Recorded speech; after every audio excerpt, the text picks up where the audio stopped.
Hello everyone and welcome back to another AFK journey video. In this video we're going to be going through Splash's replay against the Ravaged Realm Setsahara boss today because he managed to get 29 billion with this team and he opted for going for the Talene Ludovic combo on the first team and then the Carolina Viperian on the second team. So like I mentioned, there are two really key formations or trains of thought when it comes to the top tier teams. Definitely using Talene and Ludovic together, but the question is it better to be running Talene and Ludovic on the second team along with something like Carolina, or is it better to have the Talene and Ludovic in the first team and running the Viperian and other damage in the second team? These are really the two different lineups. He opted for this. He got 29 billion damage with this team, which is pretty crazy. So we're going to take a look at it and see just how much damage he's outputting over the course of this fight. And we'll also have to look at his charms. Okay, so right at the beginning you got Thoran damage debuff to increase the damage the boss is going to receive. And pretty soon Scarlita's seasonal skill is also going to come into effect, giving the damage boost and the haste. Talene's got ultimate right at the beginning of the fight, 78 seconds left. And Berial outputs a lot of damage throughout the fight as well. We have to take a look at the damage chart again just to see it. So one issue with this boss is it's kind of interrupting the Talene while during her ultimate cast, but she still is one of the best options for this boss, just because Talene has so much damage in her kit. And you're also limited because you can only run GRAVEBORN or these select heroes. So she is the best option. And already he's at 10 billion damage, around halfway through the match, or 45 seconds left, which is a great score. Ludovic is just healing the entire team because your whole team is fully grouped up. So he's just like, your team is never going to be at any danger of dying here. And Ludovic himself also will contribute a pretty decent amount of damage to the team. So people were thinking that maybe Berial is better in the first team. Because I think there's somehow...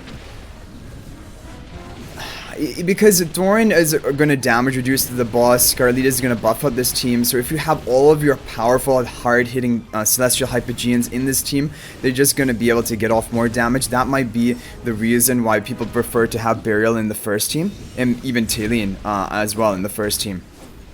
Already this is going to be over 19 billion damage, but what the crazy thing is he was actually able to run... He was actually able to get almost 10 billion damage on the second team. Because for me, my second team, like, I'm lucky if I can even get 5 billion damage off of it. So I think that's really also the thing. Carolina is one of the hard-hitting damage dealers, and Viperian as well. Okay, so looking at the damage output, Berial did contribute the second most damage along with the Scarlita. But look at the Ludovic, even as a healer, he's outputting a good amount of damage. And Talene, of course, is stealing the whole show with 9.4 billion damage. In the second team as well, outputting a lot of damage. Carolina and Viperian just themselves are really effective in this boss, even doubling the damage of Cecia. But Cecia is also a really good option for this boss. As you can tell, out of all the heroes available, these are the top 8 heroes which Splash are running. And it's only a question of like the formations, what is the optimal formation, what are the optimal artifacts to be running, and which heroes should be run into which team. That's basically the only deciding point from this point on, because all of these heroes are the top performing heroes in this boss. Okay, so Viperian and Carolina, and they had the Light Heal spell for the protection to make sure they survive the entire fight, which is definitely good, especially for Viperian as well. Light Heal spell is kind of essential for him because he's going to keep casting at the cost of his own health. And so if you don't have Light Heal spell, he's going to go down and your damage output will be far reduced. We'll have to take a look at the charms after this.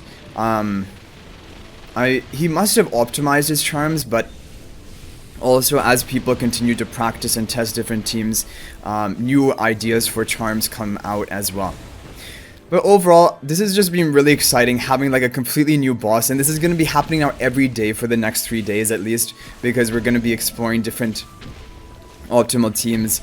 Tomorrow, today was actually one of the big testing moments because there were 3 Celestial Hypogean heroes you can use. Tomorrow, and also on tomorrow, there will not be any Celestial Hypogeans that you can use in the Mauler run. There will only be Mauler heroes. So I think it's going to be pretty clear what the best options are. But I'm going to have to make do with a with an epic Mikola. I only have one copy of Mikola. I think it still probably could be decently effective. But obviously you're not going to be able to get as much as the people who have the Supreme Plus Mikola. So this is doing a lot of work. Already 8 billion damage. Also the advantage of having Cecia in this team, which I just realized, is like, because you don't have a tank, the Mr. Carlisle summon of Cecia kind of acts as that tank for the team to protect it a little bit more. Although it seems like the boss is locked onto Carolina right now. Yeah, this is really crazy. 9.2 billion damage on the second team. Like I said, if I can even get 5 billion damage, I'm happy with the second team. So that was really crazy. Now let's take a look at the charms. So he went for all attack charms, so he's optimized his charms. All attack and ultimate strength on Thoran to increase his damage. Arcane charms on Ludovic is the best option. Berial, he's trying to go for the crit and the butcher charms. Crit and crit damage, I believe. I think the wizard hat is the ultimate strength and skill strength. Talene definitely wants ultimate strength, and I think that's ultimate strength and HP. And Scarlita wants the attack power and skill power for sure. And then when we take a look at Viperian, Viperian is running the Titanic. Are these are not the these are the ones that give you 5% attack and 10% crit rate. I forgot the name of them. For some reason, I'm thinking Titanic. And then he's running 2 Butcher and 1 Arcane on Carolina. Maybe he's trying to go for all Butcher.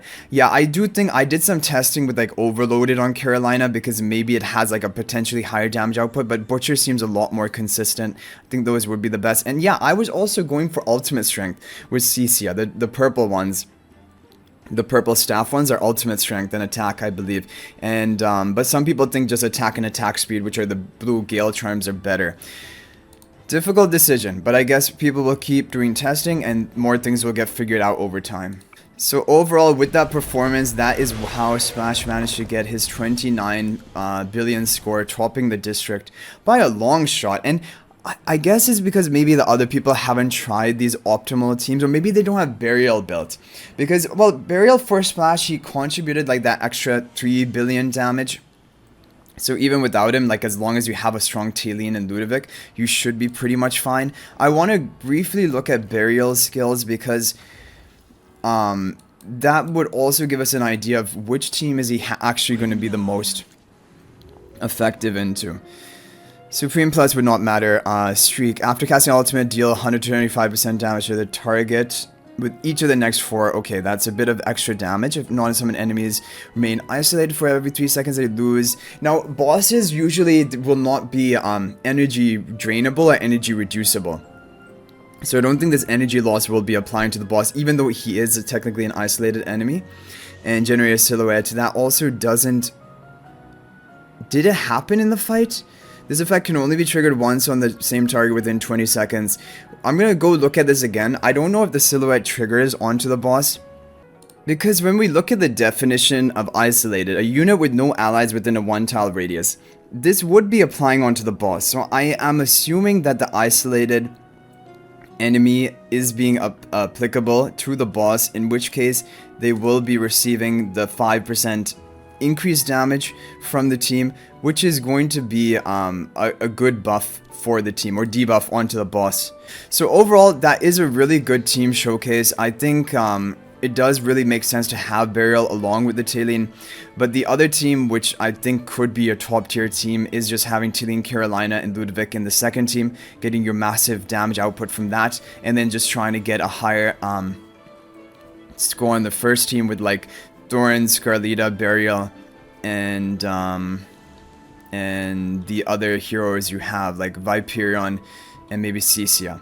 But you know, then you would have more score on the second team but less score on the first team, so overall it might just be around the same amount. And it was really the person who got a 30 billion score also was running Talene, Ludovic on the first team. Thoran, Scarlita, Talene, Ludovic, and I believe the final hero was it was Carolina on the first team, and then Viperian on the second team with Berial, and I think like Cecia.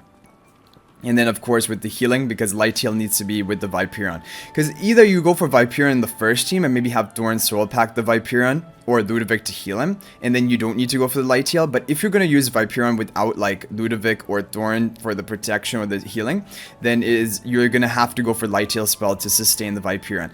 So that's pretty much it. I hope you guys enjoyed this video, this replay. This was an insane run, and of course this is one of the top teams out there. But really what we can summarize from this is, yes, Berial does contribute and it would be useful if you haven't built up, but definitely the Talene is the big ticket. Like an over 9 billion damage on her by herself to the Ravaged Realm Boss. She, and along with Ludovic, they're just the perfect dream combo. So if you have those heroes built up, this is really going to help you for at least the Graveborn factional Setsahara Ravaged Realm. But for the other ones, of course, you will not be able to use Talene, which is a good thing. I like that, because if you could use all the Celestial Hypogeans in all the Ravaged Realm bosses, then everyone would be having Freya, Talene, Scarlita, and I think they probably predicted that, and they wanted to have some variety, and so this is much better. I like this a lot. So anyway, guys, tomorrow there will be no Celestial Hypogean heroes allowed, so they're going to be very limited options. It's all going to be the Maulers, and you're just going to have to make use of the heroes you have, and that will be fun. But I think there will be less like theory crafting, because in today's one there were 3 different Celestial Hypogeans you could use, so there was a lot more of like things to work with. But I hope you guys enjoyed the video. Thank you for watching. That is going to be it for this one, and I'll hopefully see you guys in the next video, and until then, everyone, peace out for now.